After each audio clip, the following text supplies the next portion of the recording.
আপনারা কেমন আছেন সবাই? আপনি কেমন আছেন? আলহামদুলিল্লাহ, আমি অনেক ভালো আপনাদের দোয়ায়।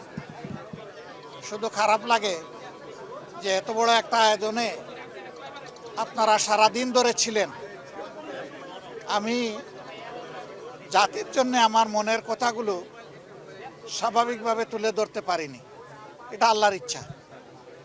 কিন্তু এরপরেও শেষমেশ দুই একটা কথা বলার চেষ্টা করেছি। আগামীতে ইনশাল্লাহ আরও সুযোগ আসবে, আরও কথা বলা যাবে।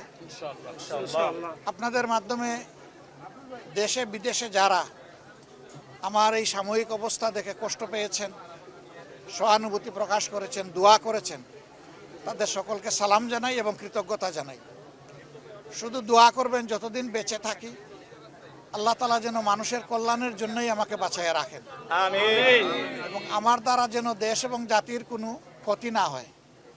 আল্লাহ যেন আমাকে সাহায্য করেন। আর এই দেশটা আমাদের সবার রে ভাই, আমরা সবাই মিলে গড়ব ইনশাআল্লাহ। ইনশাআল্লাহ। আমরা ন্যায় এবং সত্যের পক্ষে থাকব। অন্যায় অসত্য যেখানে সেখানে আমরা দেয়াল তুলে দেব। ইনশাআল্লাহ। অন্যায় অসত্যের প্রতিষ্ঠা যাতে না হয় আমরা দেয়াল তুলে দেব ইনশাআল্লাহ। ইনশাআল্লাহ। ইনশাআল্লাহ। আমরা একটা দেশ আমাদের যুব সমাজের জন্য উপহার দিয়ে যেতে চাই। ইনশাআল্লাহ। যেই যুব সমাজ বুক পেতে আমাদেরকে মুক্তি এনে দিয়েছে, তাদের প্রতি আমাদের দায় আছে, আমাদের দায়িত্ব আছে। তাদের যে আকাঙ্ক্ষা, এটা অস্বাভাবিক কিছু না। আল্লাহ তাআলা সম্প্রতিও কিছু দেশ আমাকে ঘোরার তৌফিক দিয়েছে।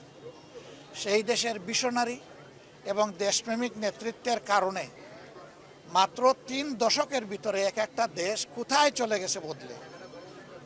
আমরা পারবো ইনশাআল্লাহ। ইনশাআল্লাহ।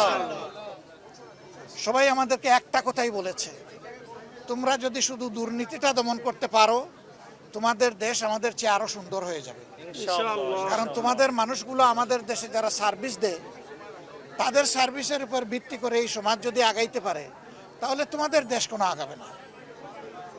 আমরা এই জন্যে আজকে বলেছি, কতটুকু বুঝাইতে পেরেছি আমি জানি না, কতটুকু স্পষ্ট হয়েছে আমি জানি না, যে ফেসিবাদ বিদায় নিয়েছে একটা লড়াইয়ের মধ্যে, আরেকটা লড়াইয়ের মাধ্যমে ইনশাল্লাহ দুর্নীতিকে এই দেশ থেকে বিদায় করতে হবে। ইনশাআল্লাহ। এটা সকল দলের জন্য প্রয়োজন, প্রত্যেকটি নাগরিকের জন্য প্রয়োজন। এই দুর্নীতি সমাজ থেকে নির্মূল না হওয়া পর্যন্ত নাগরিক জীবনে কোনো ধরনের কোনো নিরাপত্তা আসার কোনো সম্ভাবনা নেই। আল্লাহ তাআলা যেন এই কাজটাও আমাদেরকে করার তৌফিক দেন। আমিন। আর আমার জীবন নিয়ে আমি খুব বেশি উচ্চাভিলাষ তো নাই, আমি কোনো আশাও পোষণ করি না। কিন্তু আল্লাহর কাছে একটা জিনিস চাই, যে জাতির প্রয়োজনে আমিও যেন শহীদ হতে পারি। আপনারা সবাই দোয়া রাখবেন। আসসালামু আলাইকুম। গরম পড়ছে।